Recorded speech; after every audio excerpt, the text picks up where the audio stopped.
नमस्कार मैत्रिणीनो. तर आज तुम्हाला मी वटपौर्णिमा निमित्त पुरणपोळी कशी बनवायची ही रेसिपी दाखवते. तर चला आता बघूया.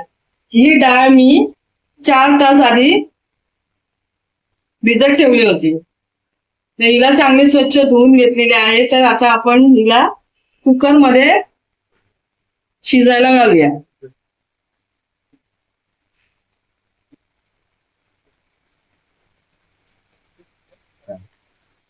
आता पाणी घालूया.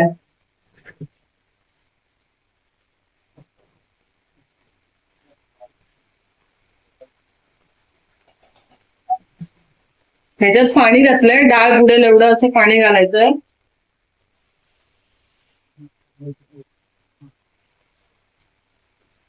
आणि 1 चमचा तूप घालायचं. थोडीशी हळद घालायची चिमूटभर.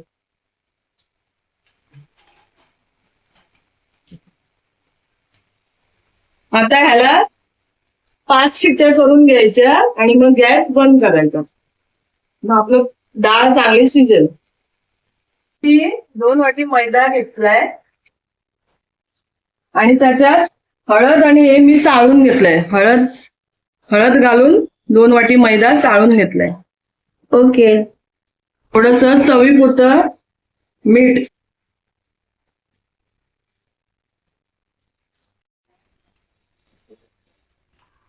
तिथे मी हे 2 चमचे तूप चांगलं गरम करून घेते.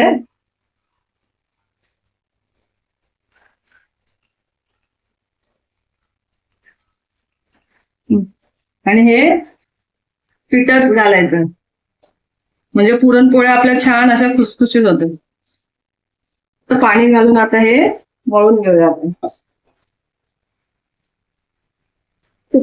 हे बघा, हे असं पीठ मळून झालेलं आहे. हे आता आपण थोडा वेळ असं त्याला झाकून ठेवूया. झाकून ठेवूया आपण थोड्या वेळासाठी, साईडला ठेवूया. तर पीठ मळून झालंय. आता आपल्या इथे डाळ बघूया शिजली का, शिजून झाली ती.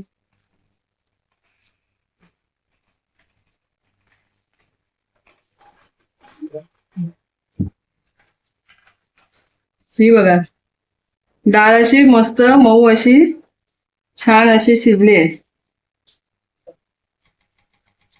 ह्याच्यातलं आता आपण पाणी काढून घेऊया चाळणीमध्ये.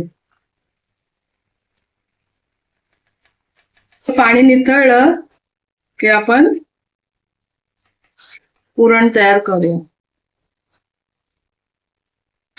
इथे 1 चमचा तूप आणि ही डाळ.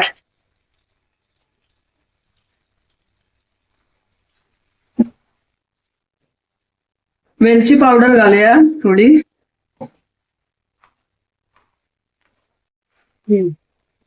हे बघा, हे पुरण असं स्लो गॅसवरती हळूहळू ढवळत राहायचं. आणि मग हे साईडने असं दिसायला लागलं सुकं सुकं की समजायचं आपलं पुरण तयार झालं.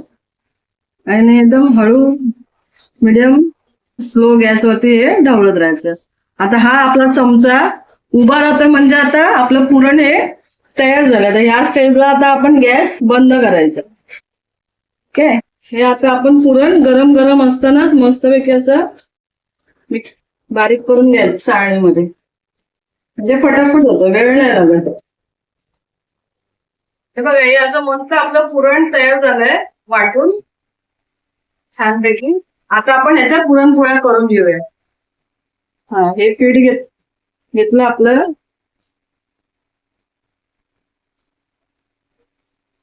मी तांदळाची पिठी घेतलीये, तांदळाचं पीठ घेतलंय. त्याच्यामुळे हे चांगलं हाताने वळलं जातं. असं जास्त तेल लावायची गरज नाही. तेल चांगलं नाही वाटत, म्हणून हे थोडं तांदळाचं पीठ घेऊन त्याला असं हे करून घ्यायचं, वाटी तयार करून घ्यायची.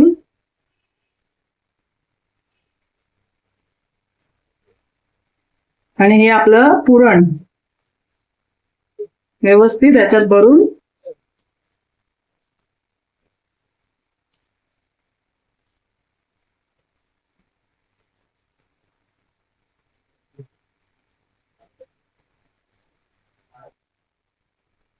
आता हे हलक्या हाताने वाटून घ्यायचे.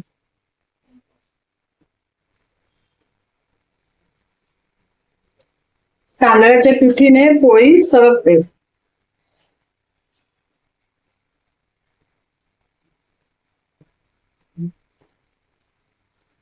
छान अशी पोळपाट भरून मोठी पोळी आपल्याला हवी तशी लाटू शकतो आपण. पोळी टाकली तव्यावर. ही अशी आपली पोळी आता तव्यावर टाकली आहे.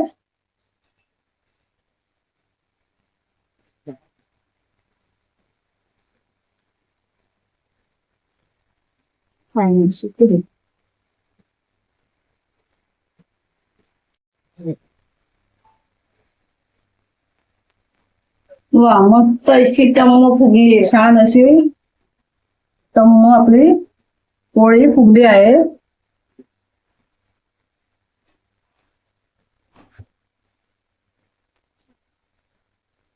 आता हिला एक साइडने चांगली शेकून घेऊया.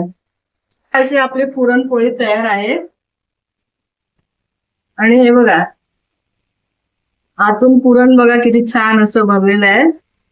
आणि ह्याचा स्टेक तोडताना बघा एकदम एवढी खुसखुशीत झाली आहे ना, ती पटकन सहज तोडता येते. आणि याची चव एकदम अप्रतिम आहे आणि तोंडात घालताच ती विरघळते. खूप सुंदर अशी झाली आहे पुरणपोळी. तर हा व्हिडिओ आवडला असेल तर लाईक आणि शेअर आणि सबस्क्राईब करा.